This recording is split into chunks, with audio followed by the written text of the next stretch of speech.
Masih bersama saya, Usep, biasa dipanggil Sebastian Ebit. Nama lain adalah Paul, pemuda asli Urang Lemur.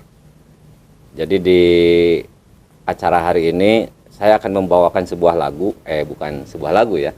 Jadi sebuah tema yang memberikan tips dan panduan bagi teman-teman yang suka mendaki gunung, masuk rimba, bagaimana cara bertahan hidup di dalam hutan apabila ada suara tokek. Jadi memang dalam bahasa kerennya, bahasa istilah pendaki gunung itu adalah survival. Jadi teknik bertahan hidup apabila kita tersesat di hutan atau di gunung, itu namanya survival.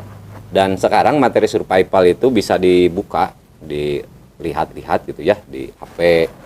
Itu banyak yang menyajikan materi-materi tentang bagaimana cara bertahan hidup di hutan. Langkah awal misalkan dalam satu situs, langkah awalnya kalau kita ingin bertahan hidup, kalau kita tersesat adalah tenang. Jadi kalau kita tersesat, kita tenang dulu, linting rokok dulu, minum kopi, santai saja gitu. Tenang dalam pengertian ya tenang, jangan mikirin yang menakutkan, jangan mikirin yang wah ini kita berbahaya dan lain sebagainya. Jangan terlalu, santai aja, tenang. Langkah pertama tenang.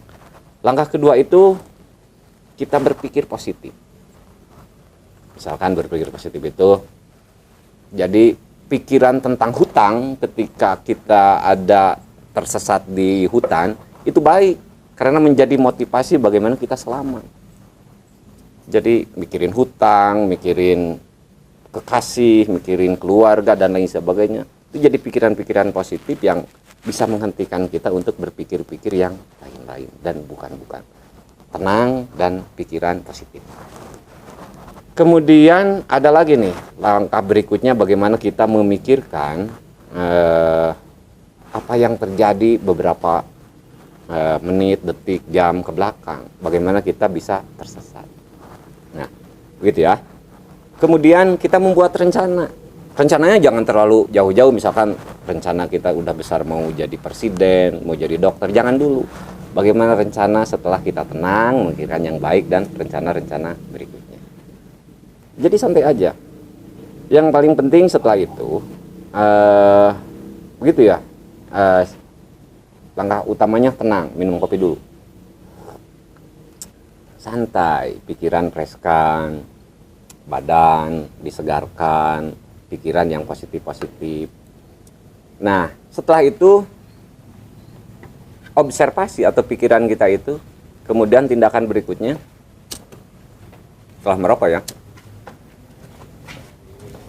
Bako.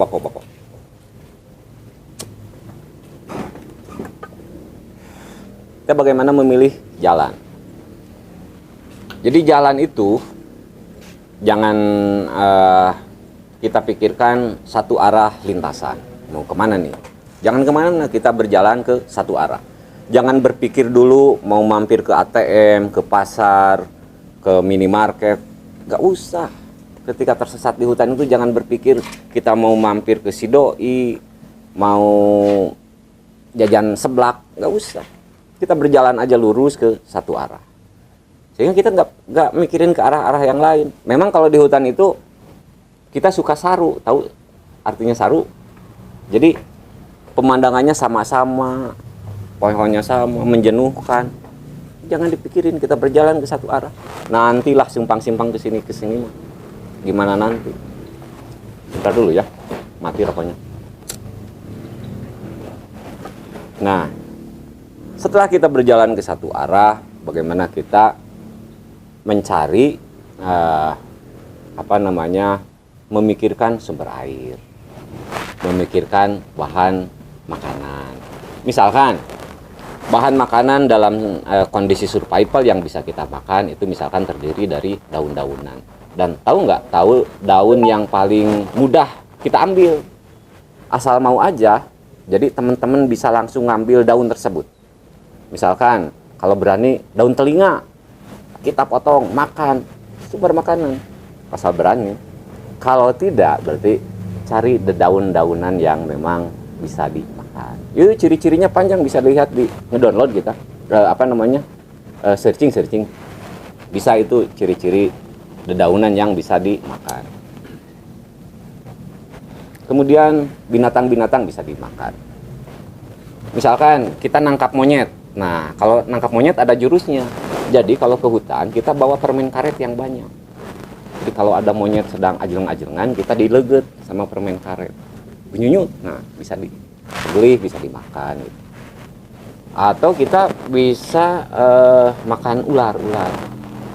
Nah, makan ular katanya ada teorinya. Jadi ular itu bisanya ada di kepalanya, ada di ekornya. Jadi kita harus potong kepala sama ekor.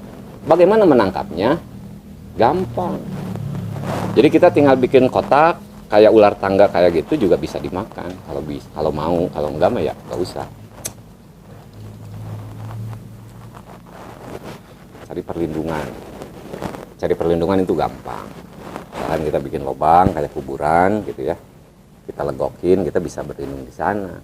Kalau nggak takut dikubur.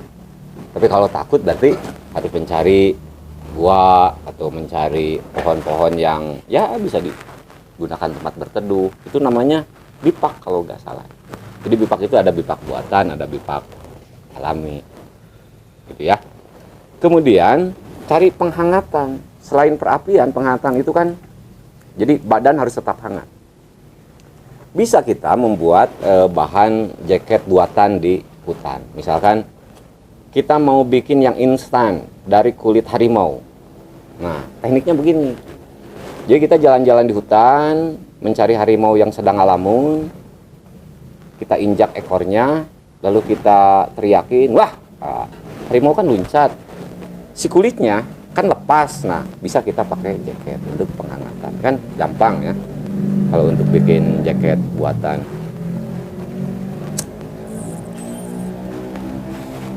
Kalau makanan-makanan untuk misalkan sejenis burung, gampang.